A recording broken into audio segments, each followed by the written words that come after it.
ఎరా కోటిగా చాటుగా మా కోటనే దాటిపోవాలని చూచుచుంటివిరా? అసంభవం. మాకు నమ్మిన బంటువని నిన్ను అభిమానించాము. మా ఉప్పు పప్పు తిన్న నువ్వు ఏనాడు తప్పు చేయవు అని భావించాము. ఆ రుణాభాయిని చంపకుండా ఎందుకు వదిలిపెడితివిరా? అయ్యగారు, మీ అన్నం తిని మీకే ద్రోహం చేసేంత నీచుని కాను. నాకు తెలిసి ఈ దివాణానికి న్యాయమే చేశాను. ఈ దివాణం మాదిరా, నువ్వు మాకు చేసింది న్యాయమా? ఈ దివాణం చిన్నబాబు గారికి కూడా చెందుతుందిగా బాబు. అందుకే చిన్నమ్మ గారిని చంపకుండా వదిలి న్యాయమే చేశాను. ఓరి అష్టవక్ర నికృష్ట! చచ్చిపోయిన నా తమ్ముడి పేరు చెప్పి నువ్వు మాకు చేసిన ద్రోహాన్ని సమర్థించుకోచు చదవా? పెట్టేస్తాను ఇప్పుడే నీ బ్రతుక్కి ఫుల్ స్టాప్.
అఖండ చండ ప్రచండుడైన నాగరాజవరం అనే ఢీ కొనడానికి సిద్ధపడతావురా? నీ బ్రతుక్కు పెద్ద సైజు ఫుల్ స్టాప్ పెట్టేస్తా.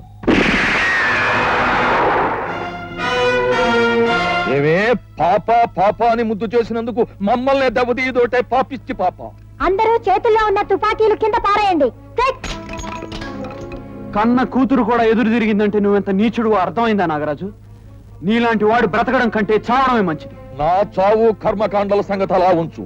నువ్వు ముందెక్కడి నుంచి బయట పడదలిచితివా లేక? పీకానంటే దెబ్బ, పైన కింద అబ్బా. ఇటు చూడు, ఇక్కడి నుంచి నేను వెళ్ళటమే కాదు, పులిలాంటి నిన్ను కూడా పిల్లిలా నా వెనక తీసుకువెళ్తాను. పద. ఒరే జమీందారు కొడక, నువ్వు వెంటనే రైతుల అగ్రిమెంట్ పత్రాలు తీసుకుని ఊళ్ళోకి రావాలి. ఆలస్యం చేసినా, తెలివితేటలు ఉపయోగించినా నీ బాబు బ్రతుక్కి ఫుల్ స్టాప్ పెట్టి శవాన్ని నీ ముందర పడేస్తాను. గుర్తుంచుకో.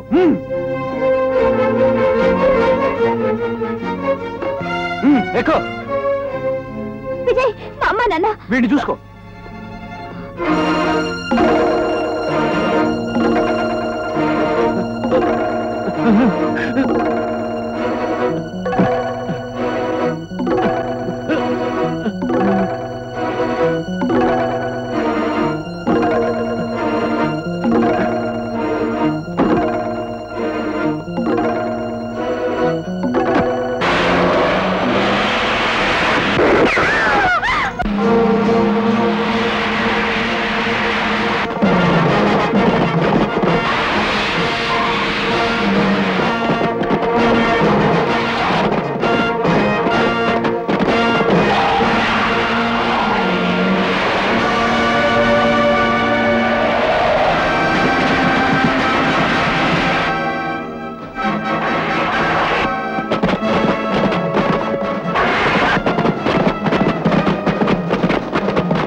ఒరేయ్, లంక లాంటి నా ఊళ్ళోకి వచ్చి చిచ్చు రేపిన కుర్ర కుంక ఎక్కడున్నావురా? ఒరేయ్, మర్యాదగా నా ముందుకొచ్చి లొంగిపోయినతో నిన్ను ఈ గ్రామానికి పెద్దను చేసి నాకు కుడిభుజముగా చేసుకుందు రా రా రమ్ము.